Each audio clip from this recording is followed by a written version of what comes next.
Not accessible, React told me off, with praise song preset, AliCamp 2022. AliCamp would like to thank our gold sponsors Intopia, Salesforce and Telstra, and silver sponsors ANZ, Deloitte Digital and Coles. Hi, I'm Prey, a Thai female with short dark hair. I'm wearing a big pair of dark frame glasses and a mint-colored shirt. I'm here to explain how React has told me off for writing an accessible code. I'm a software engineer who cares about HTML output and a host of Web Access Club podcast.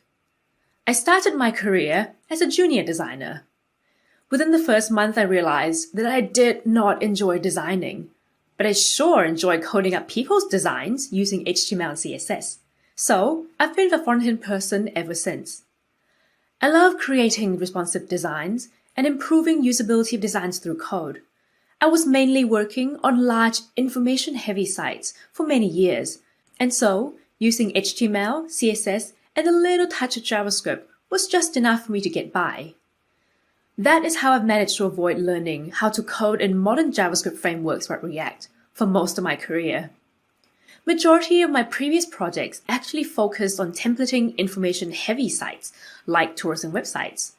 My testing knowledge only extends to manual multi-device regression testing and network throttling in the browser just to check the browser performance.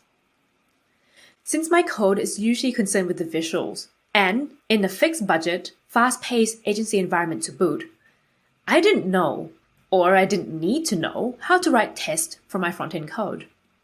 That all changed when I joined a team who works on a highly interactive web app, which was coded using React JavaScript framework.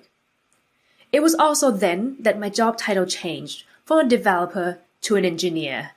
And boy, that was imposter syndrome inducing. I'm now expected to be able to engineer websites rather than simply develop them. Suddenly, I'm not just making content available on static pages for my users. I'm providing them with different kinds of interactive elements which let users do a lot more complex things on the page. So I had to learn how to write tests to prevent and spot errors before customers even sees it. Think of to-do apps. It looks simple, right? List with a list of items. But there's a lot more to it than you think. I have to allow users to add whatever text they want in a dismissible list item. There's a logic that controls when a list item should be displayed, when it should appear as done or in an archive state, or when it should be permanently deleted. With so much micro interaction and power in the hands of my users, a lot more code could go wrong here. If I didn't code the list logic properly, archiving a list item could permanently delete that item by accident. And so what happens if someone actually uses special characters anyway? Many JavaScript frameworks, like React, are designed so that this sort of complex logic can be done in the browser without forcing the users to refresh their browsers. In the early days of the web, most logic that deals with content happens on the server and not the browser. So backend developers, who often use traditional imperative programming languages, are expected to write tests to ensure that those logic works as expected under a different scenario. It's good code quality control and development practices. But writing logical tests for front-end web interfaces is a much newer concept, well, especially for me. The first unit testing tool I've ever used was the React version of the open source library called React Testing Library. The first unit testing tool I've ever used was the React version of an open source library called Testing Library. The testing library can be added to many different front-end frameworks, but since I'm working mainly on React, I only know how to do it with React at the moment. The testing library helps me test the UI component in a user-centric way, like the way a user would use a component. For example, I was tasked to write tests for a button that would show an input field. On the screen, you can see a React button markup with a label, add a new fish, and an on-click handler which will run show fish input. That would then render the input field that was marked up with an ARIA label fish and the class name of fish input. And note that in this example, the function syntax isn't entirely accurate. and the input field doesn't actually have a visible label. It used an ARIA label instead. I've only done this to simplify the slide. So please, in the real world, use the correct syntax from the documentation and add visible label, then link it to input using Foreman ID. Anyway, in the past, the backend style of writing tests would focus on testing the function and the implementation itself. In this case, the test would actually go, fire an event called showFishInput, and expect an input with a class called fishInput to render. The problem I have with this is that it only tests if an input with a class named fishInput actually appears on the page when that code is executed. The test doesn't care if there's an accessible name called fishName attached to that newly rendered input field.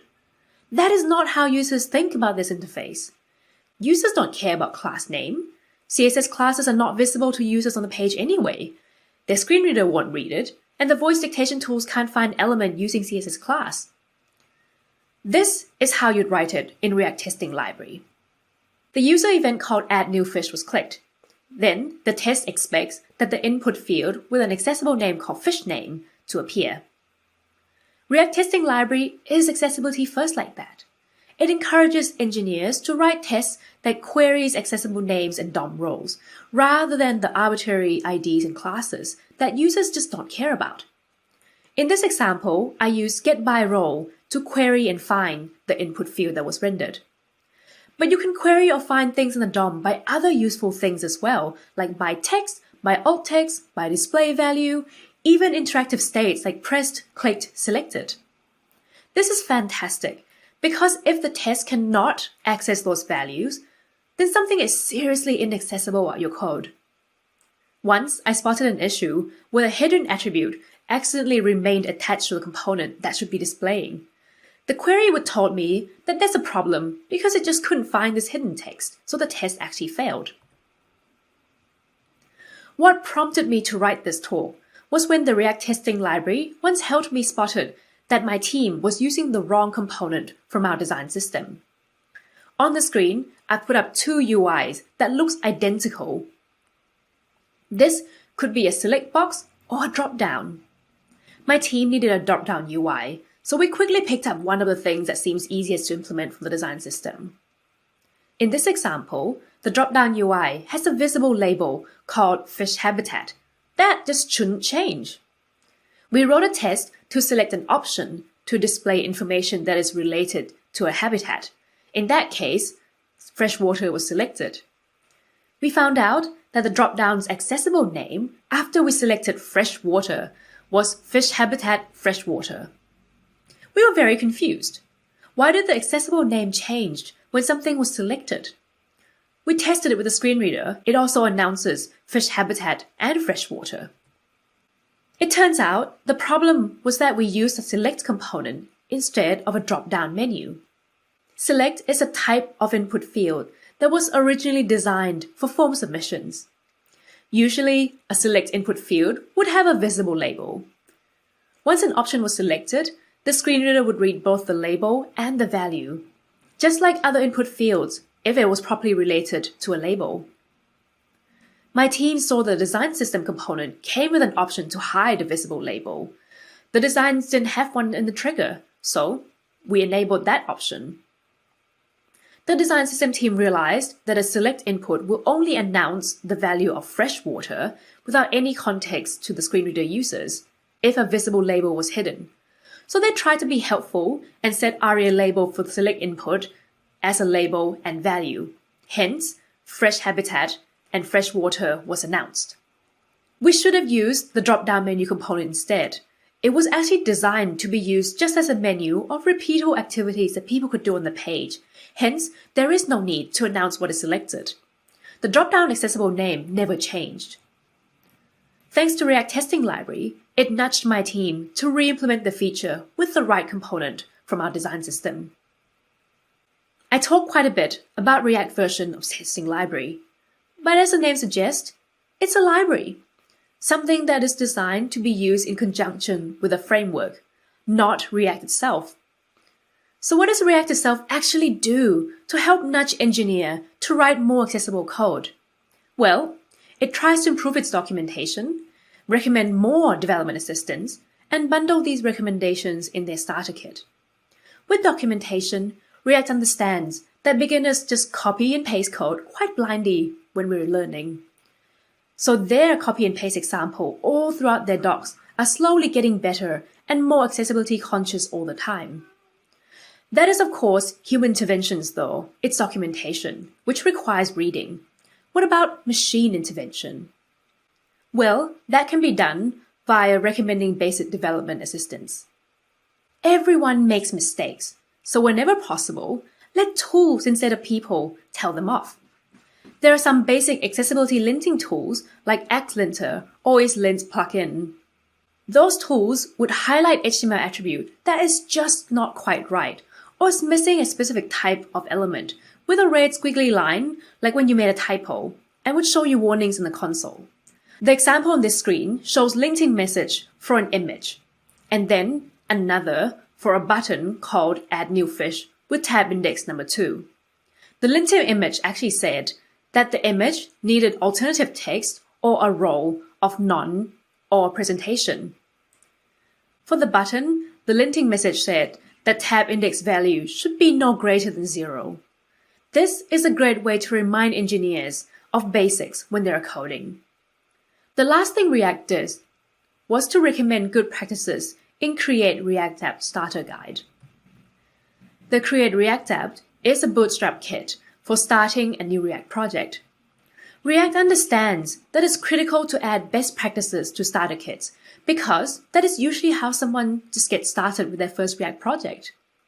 React testing library and linting tools mentioned before were also recommended in the guide, along with other accessibility best practices. But wait, this is real life. People could also ignore or just bypass these tests and linting tools, right? Yes and no, it depends.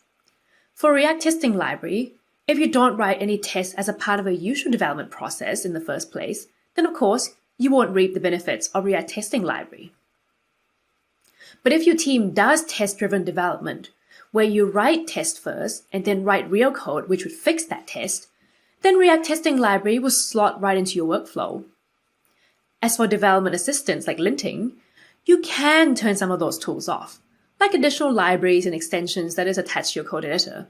And frustratingly, many engineers unfamiliar with front-end landscape actually do turn that off, so they could simply ignore many linting warnings. You can put in the last resort of making sure that people cannot even deploy code without passing accessibility tests or linters. You can chain accessibility linter to the same test command you use before committing and pushing, and during the build when you deploy. If the test has failed, then engineers wouldn't be able to push code or even run a successful build and deploy code to production. This way, you can let the bots tell people off rather than your teammates. As you can see, React, React Testing Library, and other accessibility linting tools are trying to improve accessibility in several ways. It tries to change the way you approach writing tests, to think more along the lines of what users do on the page, and forcing you to query accessible names or roles to check if something works as expected. It tries to embed basic accessibility as a part of development process in their documentation. And it tries to nudge you to add important things like alt text to images and accessible names to links and buttons. It will tell me off if my element doesn't have an accessible name. But robots don't understand what is the most usable accessible name looks like. If I wasn't a UX conscious engineer, I might have fixed the previous issues by putting a random text in as an element's accessible name and just calling it a day. People can't address low-hanging fruit issues raised by tooling without understanding why that was even considered an issue. They need to understand HTML, yes, but also how copy design fits into the whole experience that they're creating. Copy is a very core part of good UX. It's crucial for assistive technologies. And as of now, bots hasn't gotten quite smart enough to be the judge of what good copy looks like yet. It can't tell you if tab order is all messed up either.